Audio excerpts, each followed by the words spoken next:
Hola, tutorandos de YouTube, ¿qué tal? Bienvenidos a este nuevo blog en el que vamos a tratar un tema que en el último mes me ha surgido en un par de conversaciones ya y que creo que genera bastante confusión, que es el tema de la masa relativista, la emisión de energía perdiendo masa y cómo estos conceptos hilan con el fenómeno de una cerilla ardiendo, por ejemplo, y por qué muchas personas, entre las que me incluyo, que detestamos el concepto de masa relativista, pese a que, por ejemplo, en la educación secundaria de España, en el bachillerato, es obligatorio explicarla. Así que este va a ser un vídeo sobre todo de desatar nudos conceptuales. Y vamos a empezar por el principio, que es definir brevemente qué es cada una de estas cosas de las que estamos hablando. La masa de un objeto es su resistencia a moverse cuando se le aplica una fuerza. No tiene nada que ver, como recalcaba de hecho, por ejemplo, Quantum Fracture en uno de sus últimos vídeos, con la cantidad de materia que hay en un lugar. Tener más masa no necesariamente está relacionado con que en un sitio haya más partículas, concretamente electrones,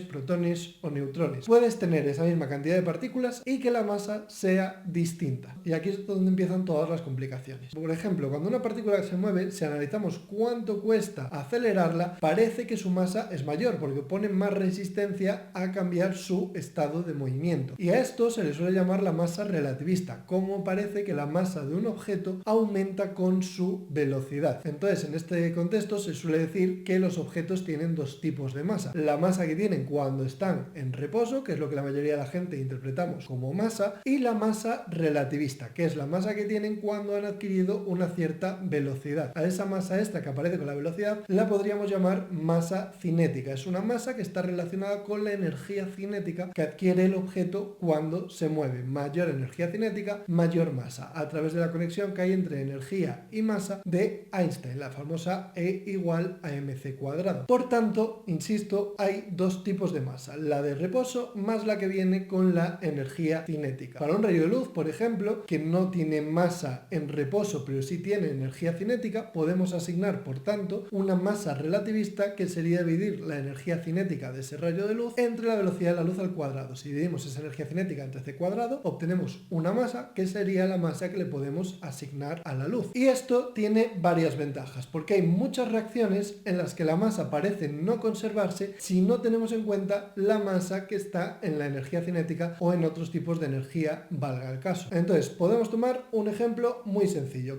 Tenemos un electrón y un positrón, que es su antipartícula, dejamos que colisione y los dos se desintegran y de ahí aparece un fotón. Entonces, ¿se ha destruido masa? Desde nuestro punto de vista sí, porque teníamos dos partículas con masa, como son el electrón y el positrón, y las dos han desaparecido y ha aparecido un fotón, que es una partícula de luz que no tiene masa. Por tanto, podemos decir que la masa ha sido destruida en este proceso. Pero si invocamos a la masa relativista, realmente podríamos decir que no, porque este electrón y este positrón tenían una masa de reposo más una masa debida a sus velocidades y al colisionar todas esas masas se han juntado en una única masa relativista que sería la que tendrá el fotón emitido. Realmente aquí de lo que estamos hablando es de que la energía se conserva. La energía en reposo más la energía cinética del electrón y el positrón incidentes se conservan y pasan a formar parte del fotón emitido en esa desintegración. O alternativamente, si queremos hablarlo con masas, podemos decir que la masa en reposo más la masa debida a la energía cinética de ese electrón y ese positrón al colisionar han dado lugar a toda la masa debida a la energía cinética de ese fotón emitido. Y este sería el origen de todos los problemas. ¿Por qué? Porque muchos preferimos decir que masa es lo que le podemos asignar a esas partículas cuando están quietas y lo otro no es masa y la masa simplemente no se conserva. Es decir, que en esta colisión la masa es destruida y se convierte en energía cinética para ese fotón que aparece al final. La versión alternativa es que la masa sí que se conserva porque la energía cinética conlleva masa. Dos formas de interpretarlo y dos posturas enfrentadas, que realmente tampoco es muy grave defender una postura a la otra porque al final lo importante es que entiendas lo que está sucediendo en ese proceso. Pero si nos quedamos con la versión de que la masa no se conserva, lo que tenemos en este proceso es que toda la masa que se pierde se ha convertido en energía. Y esto es a lo que solemos llamar, por ejemplo, energía nuclear. ¿Qué es la energía nuclear que se produce cuando un núcleo se desintegra? Pues esa energía cinética que adquieren las partículas que son emitidas con la desintegración. No es que la energía nuclear sea un tipo de energía nueva, lo que es nuevo es el origen de esa energía, porque es una energía que procede de haber destruido la masa de las partículas originales en ese núcleo. Entonces podemos decir que en las reacciones nucleares se libera energía, léase energía cinética de las partículas emitidas, cuando se producen interacciones entre esas partículas nucleares. La masa es menor, se libera energía, que es energía cinética de las partículas finales. Si en el proceso la masa, en vez de reducirse, aumenta, lo que ha sucedido es lo contrario. Podemos tener, por ejemplo, un fotón que se desintegra emitiendo un electrón y un positrón. Ahí la energía cinética del fotón se ha convertido en masa. Proceso contrario. Pero si hablamos, insisto una vez más, de masa relativista, realmente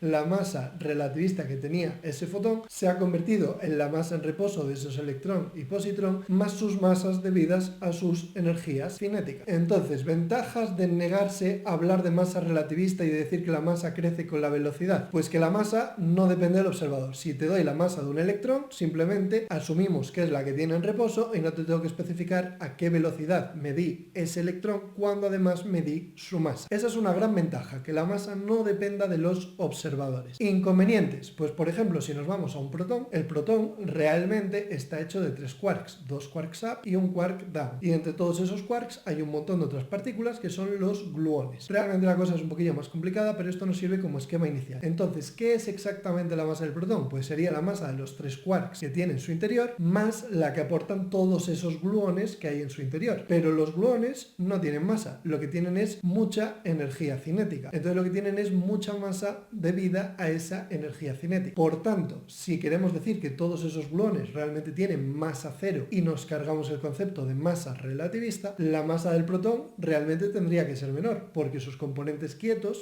entre comillas, los quarks, solo suponen un pequeño porcentaje de la masa del protón, un porcentaje menor al 5%. Más del 90% de la masa del protón es debida a la energía cinética de esos gluones. Por tanto, si les negamos a esos gluones que tengan masa relativista, la masa del protón realmente estaría hecha de algo que estaríamos diciendo que no es masa. Y aquí es donde puede haber un poquillo de contradicción. No tanta realmente, siempre que digamos que la masa del protón solo tiene sentido hablando de un protón como estructura en conjunto y no nos vayamos a sus detalles internos. Y por último, me gustaría hablar de la relación de todo esto con una cerilla ardiendo. ¿Podemos decir que cuando una cerilla arde y desprende calor en forma de un aumento de temperatura, está creando energía a partir de reducir su masa? Sí, pero por lo que acabamos de explicar. Siempre que aparezca una nueva forma de energía cinética, y el calor, la temperatura, de hecho, es la energía cinética de las vibraciones de las partículas del aire o del sólido o de lo que sea, siempre que suceda esto, como digo, esa energía tiene que venir de algún sitio, y esa energía va a venir de que otra cosa haya perdido su masa total, su masa reposo, o que haya perdido parte de su masa debida a la velocidad. Y esto es lo que podríamos decir que sucede en una cerilla. ¿De dónde sale toda esa energía cuando quemamos una cerilla? Pues realmente, si nos ponemos a pesar con una báscula de ultra precisión, que a día de hoy no sé si existe, ¿cuánto pesan los átomos antes y después de la reacción química en su estado de agregación? Es decir, si primero comparamos el compuesto de carbono e hidrógeno que haya y al final comparamos